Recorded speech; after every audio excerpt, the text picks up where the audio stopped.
Aloe vera. It's one of perhaps the most widely used herbal remedies for topical skin conditions. This is because the gel components of the plant are known to heal from a variety of minor ailments. It has antiviral, antibacterial properties and the ability to help treat many ailments and conditions. In fact, you might even have used aloe maybe in the past for sunburns, minor cuts, or some small abrasions. So growing aloe vera is super easy. So in this video, we're going to cover all the things you need to know about growing aloe vera. Its care, its light, water, fertilizing, repotting, the type of soil you should use, and how it propagates. And even at the end of this video, I'm going to show you how to harvest this massive aloe plant, cut it open, and show you how you can use its gel. So click on that subscribe button, the like button, and you're going to have some more organic videos. So let's talk about the location of your aloe vera plant. Depending on where you live, these plants go outside, or maybe you might want to have one as a house plant. Either way, they're super easy to take care of. Aloe vera plants love a sunny location, and in fact, aloe vera will do best in either an artificial light or bright indirect light for 6 to 8 hours a day. Low light or too much shade will cause your aloe vera to be leggy or limp. And when planting inside, make sure that the plant is in a south, west, or east facing window. And when you're planting outdoors, be sure the plant is in bright light, but not direct sunlight. Too much direct sunlight may cause a burn actually on the leaves. All right, so let's talk about pots. It's important to choose the right type of container, and the pot that's made from terracotta, this or something similarly porous is recommended. This will allow the soil to dry out thoroughly between waterings, and it's also going to be a little bit heavier so that it'll keep your plant from tipping over. Usually like a plastic or a glazed pot, something like this can be used, but it's going to hold the moisture more. So when you're choosing a container, choose one that will have a drainage hole. So something like this, you want to have a drainage hole. You don't need to put anything in there like rocks or any kind of stuff on the bottom. The drainage hole in itself is enough, and that's all you really need. All that just does is just take up more space, and the roots will otherwise not use that space. So the drainage hole is important because these are succulents and they need well-drained potting mix. So when you're going to use, I would recommend something like this, a cactus potting mix when you're doing your planting. Again, you can use any type of cactus or something that you're going to put your succulents in. I would also recommend that you use some type of rooting compound. Again, I have different types, it doesn't really matter. You can also use some of your homemade ones if you want, but the rooting compound is going to be something that you can dust on these roots. Okay. So when you have mature aloe vera plants, what they'll usually do, and you can tell here that this is just actually a little overgrown area that I haven't really pruned very much, but the aloe vera plants will send out what they call little pups, and you can see right in here it's a little baby aloe vera plant, and we take those aloe vera plants, we can use those, and we can plant those in a different pot. So you have different sized aloe vera plants, as you can see here, but again, here's another little pup here. So we'll pull that out. It's really simple. Basically, you just take your trowel and kind of uproot a little bit gently, and you should be able to just pull that right out.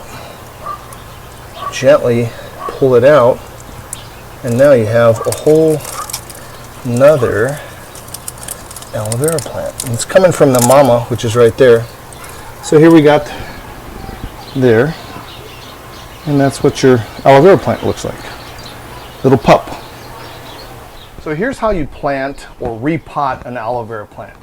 As you saw before, you can get something if you have a friend or if you have an enlarged aloe vera plant that needs to be repotted. You can take one of these pups And what I would recommend first is that you just let it sit out for about a day or so. Remember, these are succulents, so it's going to have enough water in here, but that just kind of allows this to kind of harden off a little bit. Then what you're going to do is you're going to place that rooting compound. So let's just pretend that we've had this out for, say, a day or so. You're going to take your rooting compound, and you could either dust it on there, or again, what I'm just going to do is I'm just going to take it in here like this. And again, you can just see it's just got enough on there that's going to help stimulate the growth of the of your roots. Okay. Once you do that, then you're going to take your potting mix, your cactus potting mix, really light, and you're going to take that and put that in your pot, just a little bit at the bottom. Then you're going to take your aloe vera plant. You're going to take that plant, put that down in there. And this container is probably a little small for this, but again, just so you get the idea, okay, I would probably use something like this container, a little bit bigger for that. And what you basically do is you're going to put that in here like that, and then you're going to fill that up with the rest of your potting mix, and then you'll have your aloe vera plant in your terracotta pot. Okay, so that's essentially what you're going to do. You want to make sure that there's enough space, at least 3/4 of an inch, between the top of the soil and the rim of the pot, because the bottom leaves, again, should have enough room, but also you want to have enough to water. Now, let's talk about watering. You don't want to overwater these plants, okay? Once you plant it, I would just ignore it for about a week or so. Don't water it, don't do anything with it, just leave it alone. And then, because you don't want there to be very much root rot. If you get too much water, then the roots rot and then they die. So what you want to make sure is that you're going to put it in an area where it's going to receive that light that we talked about, indirect light, but pretty bright light. So I haven't said much about watering at this point. And the reason I wanted to wait to the end is because when you look inside of your aloe vera plant, the gel inside is mostly made up of water. So these plants, they don't need much watering. Watering is the most difficult part of keeping aloe vera healthy. And actually, but it's certainly not rocket science. Water your aloe vera plants deeply, but infrequently. And if the soil stays overly wet, the plants are going to get root rot, and then they're going to die. So you want to, when they're during the winter months, maybe every 2 to 3 weeks. During the summer, even, depending on how hot it is, if you're going to keep your plant inside or outside. But again, don't overwater. So now let's talk about some of the benefits that an aloe vera plant has. When you take care of your aloe vera plant, it has many uses, and when it grows large like this, you can use it for a lot of amazing things. It's very versatile. Aloe vera has been used in traditional medicine for thousands of years, and some studies have even linked it to various health benefits as well. And when you use it correctly, aloe vera can actually help in a variety of ailments that might affect your skin. So aloe vera is rich in nutrients, including vitamins and minerals, enzymes, amino acids, fatty acids, and polysaccharides. Consuming the gel can actually help with digestive issues, reduce your blood sugar levels, and even help lower inflammatory markers. So besides the health benefits, the gel from the aloe leaves, you can use them for soothing properties. It's usually very nice to put on your face. So if you subscribe to the channel, I'll give you some updates on how you can use that on your face also. But I'm going to be doing a video in different ways on how to use this gel and preserve it for up to a year. Aloe vera is ideal for oily skin, but it can also help treat dry skin too. The moisturizing effects of the aloe can be used to alleviate dry, itchy skin associated with eczema, psoriasis too. So when you're dealing with chronic skin conditions, it's also a good idea just to check with your dermatologist or doctor before applying like any of these products to your face, or talk to your doctor about that. But again, this is the purest form. If I cut, you can see that, yeah? Okay, all right, go ahead.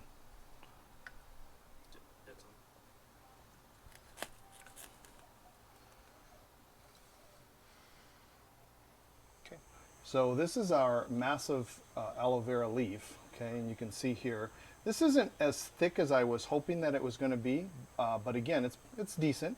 Okay, and so the way you prepare this is you're going to cut off these prickly spine parts on each end. Okay, just run your knife there, and just be careful because this is very, as you're starting to cut, it becomes very slippery because of the aloe vera. So then from there, what you can do several things, okay? You can cut this into little parts, like what I'm doing here. And then what I would recommend is that you take this and soak it for about at least a minimum of 30 minutes, and that will get rid of all of the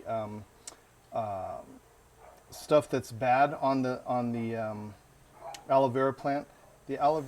So what you want to do is you'll soak that for about 30 minutes, and that will remove all of the latex. There's latex that's in here that is not very good for you. And so you're going to just go ahead and just take off that skin on that top layer just with your knife, and again, be very careful. And then once you do that, so I'm just going to remove that. You can see there's the nice gel there, okay?